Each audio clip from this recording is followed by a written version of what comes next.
몸이 다시 사는 것과 영원히 사는 것을 그리스도 예수 안에 있는 신실한 자들에게 편지하노니 하나님 우리 아버지와 주 예수 그리스도로부터 은혜와 평강이 너희에게 있을지어다. 찬송하리로다. 하나님 곧 우리 주 예수 그리스도의 아버지께서 그리스도 안에서 하늘에 속한 모든 신령한 복을 우리에게 주시되 곧 창세전에 그리스도 안에서 우리를 택하사 우리로 사랑 안에서 그 앞에 거룩하고 흠이 없게 하시려고 그 기쁘신 뜻대로 우리를 예정하사 예수 그리스도로 말미암아 자기의 아들들이 되게 하셨으니 이는 그가 사랑하시는 자 안에서 우리에게 거저 주시는 바 그의 은혜의 영광을 찬송하게 하려는 것이라. 아멘. 할렐루야. 오늘부터는 에베소서 말씀을 함께 나누도록 하겠습니다. 이 에베소라는 지역은 로마 제국에서 네 번째로 큰 그러한 도시로 또 다이아나라고 불리는 아데미 여신 신전의 본 고장이었습니다. 당시 아시아에 있는 모든 신들 중에서 이 아데미만큼 열정적으로 숭배되었던 그러한 신은 없었습니다. 에베소는 무역의 중심지였지만 당시 배가 다닐 수 없는 그러한 상황이 되었습니다. 그래서 항구의 기능을 잃어버리자 아데미 숭배가 또 그 도시의 생계 수단이 되었습니다. 또 많은 사람들이 이 아데미 신전을 보기 위해서 몰려왔고 또 아데미 신전의 이 회계가 은행의 역할을 하면서 왕을 포함한 많은 사람들에게 거액을 대출해 주기까지 하였습니다. 또한 아데미가 성에 관한 것에 후원자였기 때문에 도시 곳곳에 성적인 그러한 문화가 아주 팽배해 있었고 또 당연하게 생각하였습니다. 하나님께서는 이런 곳에 바울을 보내어서 살게 하시고 또 하나님 자신을 위하여 교회를 불러내시고 또 이 도시에 만연해 있는 그러한 어두움과 흑암을 밝히는 빛이 되게 하셨습니다. 지금 어두움 가운데 있는 이 땅에도 동일하게 생명의 빛이 필요하고 저와 여러분을 통하여 또 우리를 작은 사도로 보내시고 또 이 교회를 하나님께서 세우시고 복음을 전하게 하시는 줄 믿습니다. 에베소서의 개요를 살펴보면 에베소서는 신약 성경의 바울 서신 중에 하나이죠. 또 에베소서의 말씀은 전체적으로 또 매우 체계를 잘 갖추고 있고 또 신학적으로도 아주 풍성한 그러한 내용을 담고 있습니다. 또한 우리의 어떤 신앙의 여정을 잘 표현하고 있는 것이 또 에베소서의 말씀이죠. 또 많은 성도들이 암송하는 말씀도 많이 포함되어 있는 우리가 잘 아는 그러한 말씀입니다.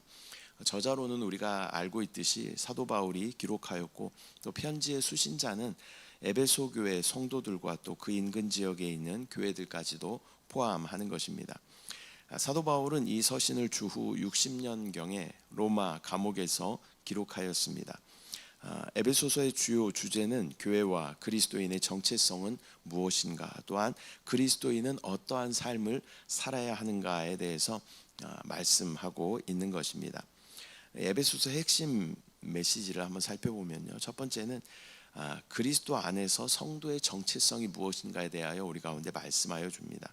우리가 어떤 철학적인 인간으로서 나는 누구인가라는 것이 아니라 그리스도 안에서 나는 누구인가라는 것을 우리 가운데 말씀합니다. 세상적으로 철학적으로 나는 누구인가라는 것은 답이 없죠. 그러나 그리스도 안에서 나는 누구인가라는 것은 반드시 하나님께서 우리 가운데 해답을 주시는 줄 믿습니다. 두 번째는 교회의 통일성과 그 기능에 대해서 우리 가운데 말씀합니다. 교회는 그리스도의 몸이다 라고 말씀합니다. 또한 그리스도는 교회의 머리가 되시는 것이죠. 또 각 지체는 다양하게 있지만 우리 지체를 봐도 손이 있고 발이 있고 머리가 있고 코, 눈이 있는 것처럼 각자 다양한 지체들을 가지고 있지만 이것이 하나로 연결될 때 이것을 몸이라고 하는 것입니다. 손만 여러 개 있다고 이것을 몸이라고 하지 않습니다. 눈만 여러 개 있다고 이것을 몸이라고 하지 않습니다. 각 지체가 다른 모습을 가지고 있지만 이것이 생명으로 연결될 때 이것을 몸이라고 이야기하는 것입니다. 세 번째는 삶의 변화와 실천적인 그러한 믿음에 대해서 우리 가운데 말씀합니다. 신앙의 핵심은 변화인 줄 믿습니다. 우리가 교회를 또 신앙생활을 오래 했지만 여전히 우리 가운데 옛 사람의 그러한 모습들이 있다면 우리는 사실은 정확하게 신앙생활을 하지 않는 것입니다.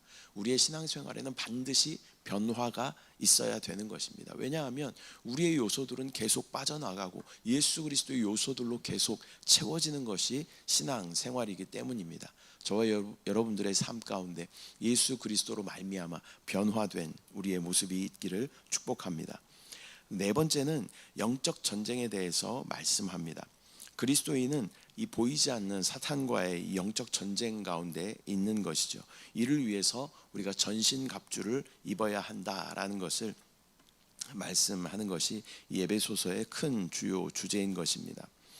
오늘은 에베소서 1장 1절부터 6절까지의 말씀을 우리가 함께 읽었습니다. 이 오늘의 본문은 바울이 에베소 교회에 보낸 그러한 서신의 서두입니다.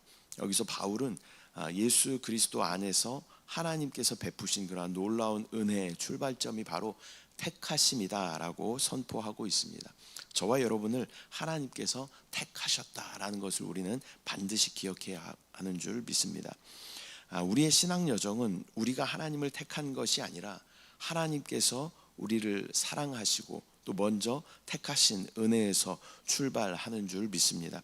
이것은 신앙의 근원이 오직 하나님의 주권과 또 하나님의 사랑이라는 것을 우리 가운데 분명히 보여주는 그러한 메시지입니다. 그러할 자격이 있어서가 아니죠. 저와 여러분을 봤을 때 어떠한 자격이 있어서가 아닙니다. 정말 이해할 수 없는 그 하나님의 전적인 은혜로 말미암아 저와 여러분을 택하시고 하나님의 자녀 삼아 주신 줄 믿습니다. 1절 말씀, 하나님의 뜻으로 말미암아 그리스도 예수의 사도된 바울은 에베소에 있는 성도들과 그리스도 예수 안에 있는 신실한 자들에게 편지하노니. 사도 바울은 자신이 그리스도 예수의 사도로 부르심을 받은 자임을 다시 한번 선포하며, 또 이것은 그의 권위가 사람에게서 난 것이 아니라 하나님께서 직접 부르셨다라는 것을 다시 한번 강조하고 있는 것입니다. 당시 사도 바울의 사도성에 대한 논란들이 많이 있었기 때문에 사도 바울은 스스로 이렇게 변호하는 말들을 연속으로 하는 것이죠. 또한 에베소 교회 성도들을 신실한 자들이라고 부르며 그 관계가 하나님의 은혜 안에서 맺어진 영적인 공동체임을 말씀하고 있습니다. 또한 신실하다라는 것은 믿을만하다라는 그런 약속을 잘 지킨다, 그런 의미가 있는 것이죠. 그래서 신실한 자들이라고 부르면서 하나님 안에서 또 함께 약속을 잘 지켜 나아가자라는 그런 의미로 의도적으로 이렇게 부르고 있는 것 같습니다. 2절 말씀, 하나님 우리 아버지와 주 예수 그리스도로부터 은혜와 평강이 너희에게 있을지어다. 사도 바울은 하나님 아버지와 주 예수 그리스도로부터 임하는 은혜와 평강을 기도하면서 인사를 전하고 있습니다. 은혜라는 것은 우리가 받을 자격이 없는 가운데 하나님께서 전적으로 부어주시는 축복이 바로 은혜인 것입니다. 또한 평강이라는 것은 이 은혜 안에서 누리는 마음의 안정감과 온전한 삶의 질서를 의미하는 것이 바로 평강입니다. 또한 은혜는 우리 가운데 오신 예수 그리스도가 은혜인 줄 믿습니다. 또한 그 은혜이신 예수 그리스도 안에서 누리는 그러한 안정감과 또 온전한 삶의 질서가 바로 은혜, 평강인 줄 믿습니다. 이 평강과 은혜는 신앙생활의 근간이자 또 공동체의 기초가 되는 것입니다. 3절 말씀, 찬송하리로다 하나님 곧 우리 주 예수 그리스도의 아버지께서 그리스도 안에서 하늘에 속한 모든 신령한 복을 우리에게 주시되. 사도 바울은 찬송하리로다 하나님 곧 그리스도 안에서 우리 주 예수를 찬송하리로다라고 말씀하고 있습니다. 하나님이 우리를 택하신 것이야말로 모든 영적인 축복의 출발점이라고 말하는 것입니다. 우리의 구원, 평강, 또 교제, 또 소망, 모든 것이 바로 이 택하심이라는 은혜에서부터 시작되는 것을 말씀하는 것입니다. 4절 말씀, 곧 창세전에 그리스도 안에서 우리를 택하사 우리로 사랑 안에서 그 앞에 거룩하고 흠이 없게 하시려고. 하나님께서 우리를 택하신 그러한 목적은 단순한 선택이 아니라 그 선택을 통해서 우리를 거룩하고 흠이 없게 만드시기 위함이다라고 말씀합니다. 거룩하다라는 것은, 거룩이라는 단어를 딱 들으면 우리는 구별이라는 단어가 생각나야 합니다. 죄에서 우리를 구별하시고 세상에서 우리를 구별하시고 영원한 사망에서 우리를 구별하여 주신 줄 믿습니다. 또 흠이 없다라는 것은 우리를 정결하게 하신다라는 것입니다. 우리 가운데 모든 죄와 허물 가운데 우리를 예수 그리스도의 보혈로 정결하게 하여 주시고 하나님과의 모든 관계 가운데 거리낌을 제하셔서 하나님께로 나아갈 수 있는 우리로 하나님께서 변화시켜 주시는 줄 믿습니다. 즉 하나님의 부르심은 이 변화를 위한 부르심이며 또 우리의 정체성은 선택받은 자들이다라는 사실뿐 아니라 또 그 삶이 성령 안에서 변화되고 또 성화되도록 초점이 맞추어져 있는 것입니다. 그러니까 우리가 성령 안에 있으면 우리는 변화되는 것입니다. 그래서 제가 늘 말씀드리는 것이 우리의 영적인 상태가 내가 지금 영 안에 침례되어 있는가, 성령 안에 내가 거하고 있는가, 우리가 점검해 봐야 된다는 것이죠. 또 우리 안에 내주하시는 그리스도에 대한 인식과 인정이 있어야 된다라는 것입니다. 그분은 우리 안에 오셔서 끊임없이 우리 가운데 우리를 변화시켜 가십니다. 또 우리 안에 계속 기름 부으심으로 우리를 인도하시고 우리를 하나님의 뜻 가운데로 인도하시는 분이 성령이신 줄 믿습니다. 그래서 계속 우리가 점검해 봐야 되는 것은 내가 지금 성령 안에 침례되어 있는가, 또 우리 안에 내주하시는 성령과 함께 동행하고 있는가라는 것을 우리는 기억해야 하는 줄 믿습니다. 그렇게 우리가 계속 점검한다면 우리의 삶은 반드시 변화될 것입니다. 세상에서는 그렇게 인사할 수 있겠죠. 너는 어떻게 예전하고 그렇게 변한 게 없이 똑같냐, 이렇게 이야기하는 것이 세상에서는 칭찬이 될지 모르겠습니다. 그러나 예수 안에 있는 우리에게는 이것은 결코 칭찬이 될 수 없는 것입니다. 우리의 삶은 예수로 계속 적셔짐으로 말미암아 우리의 삶은 계속 예수 그리스도를 닮아가는 변화되는 삶인 줄 믿습니다. 5절 말씀, 그 기쁘신 뜻대로 우리를 예정하사 예수 그리스도로 말미암아 자기의 아들들이 되게 하셨으니, 그 기쁘신 뜻대로 우리를 예정하사라는 이러한 표현은 하나님의 그 사랑 안에서 비롯된 구원의 계획을, 하나님의 구원의 계획을 우리 가운데 보여주는 것입니다. 우리는 그 하나님의 사랑 안에서 아들들이 되도록 예정되었고, 또 이것은 단지 법적인 신분뿐만 아니라 생명적으로도 하나님과의 온전한 부모와 자녀 관계가 되었다라는 것을 의미하는 것입니다. 이 예정은 미래의 결과가 아니라 지금 이미 진행되고 있는 현재 진행형이다라는 것을 우리는 기억해야 할 줄 믿습니다. 6절 말씀, 이는 그가 사랑하시는 자 안에서 우리에게 거저 주시는 바 그의 은혜의 영광을 찬송하게 하려는 것이라. 마지막으로 바울은 은혜의 풍성함을 강조하며 또 우리 주 예수 그리스도 안에서 하나님을 찬양한다라고 말씀하고 있습니다.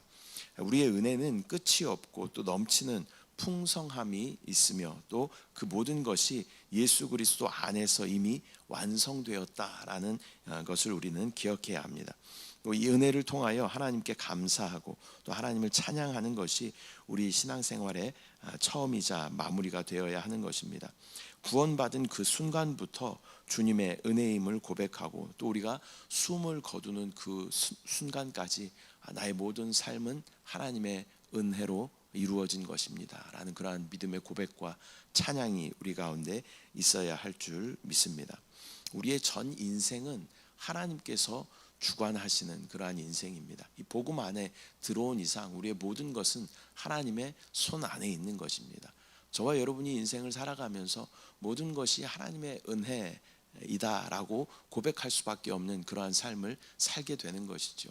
또 믿음 안에 더 깊이 들어오면 들어올수록 또 신앙의 연륜이 더 많아지면 많아질수록 이러한 고백이 우리 가운데 있을 수밖에 없는 것입니다. 우리의 능력으로 사라지는 것이 아니라 오직 하나님의 은혜로 살아가는 것입니다. 뭐니 해도 여러분 은혜가 최고입니다. 하나님 앞에 은혜를 구하시고 또 은혜 있는 삶을 살도록 주님 앞에 기도하시며 또 서로 축복할 때, 서로를 위해 중보할 때도 하나님 저 자매에게, 저 형제에게 은혜를 주시옵소서, 우리 목사님에게 은혜를 주시옵소서, 그렇게 서로 축복하며 기도할 때 우리 가운데 놀라운 하나님의 은혜가 넘치게 되는 줄 믿습니다. 오늘은 에베소서 1장 1절부터 6절까지 말씀 우리가 함께 나누었습니다. 오늘의 본문의 말씀은 우리 신앙의 뿌리와 또 기반을 다시 한번 단단하게 세워주는 그러한 말씀입니다. 첫 번째로는 우리는 하나님의 부르심을 받은 그러한 존재이다. 하나님께서 우리를 전적으로 택하여 주셨다라는 것입니다. 이해할 수 없는 하나님의 은혜로 말미암아 우리를 택하여 주셨다. 두 번째는 우리의 삶은 하나님의 은혜의 부르심에서 출발하여 변화의 여정으로 나아가고 있다라는 것입니다.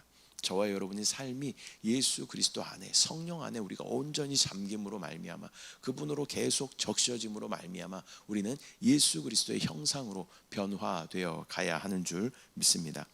세 번째는 그 은혜의 풍성함이 곧 우리의 기쁨과 자랑이 되어야 한다. 그래서 우리의 삶 가운데 다른 것을 자랑하는 것이 아니라 나의 어떤 능력과 나의 배경과 또 나의 어떤 지식과 이런 것들을 자랑하는 것이 아니라 우리의 은혜를 자랑하는 저와 여러분들 되시기를 축복합니다. 그리고 우리의 모든 삶 가운데 은혜로 함께 하시는 주님만을 찬양하며 또 우리가 언젠가는 우리가 이 땅에서의 삶이 마무리가 되겠죠. 그 마무리되는 그 순간까지 나의 모든 삶은 하나님의 은혜로 지어진 그러한 삶이었습니다. 그러한 믿음의 입술의 고백이 저와 여러분에게 넘쳐나기를 축복합니다. 기도하겠습니다.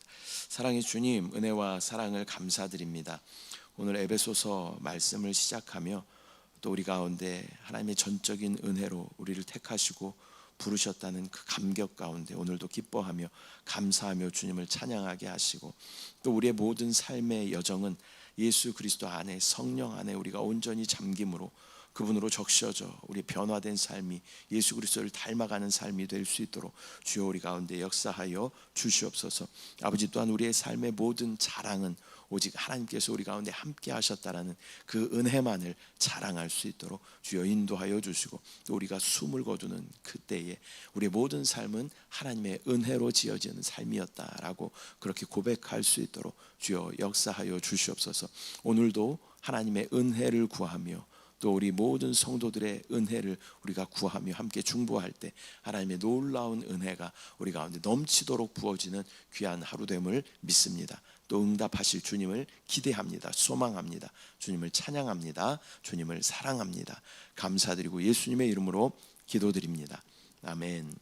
하늘에 계신 우리 아버지여, 이름이 거룩히 여김을 받으시오며 나라가 임하시오며 뜻이 하늘에서 이루어진 것 같이 땅에서도 이루어지이다. 오늘 우리에게 일용할 양식을 주시옵고 우리가 우리에게 죄 지은 자를 사하여 준 것 같이 우리 죄를 사하여 주시옵고 우리를 시험에 들게 하지 마시옵고 다만 악에서 구하시옵소서. 나라와 권세와 영광이 아버지께 영원히 쌓옵나이다. 아멘.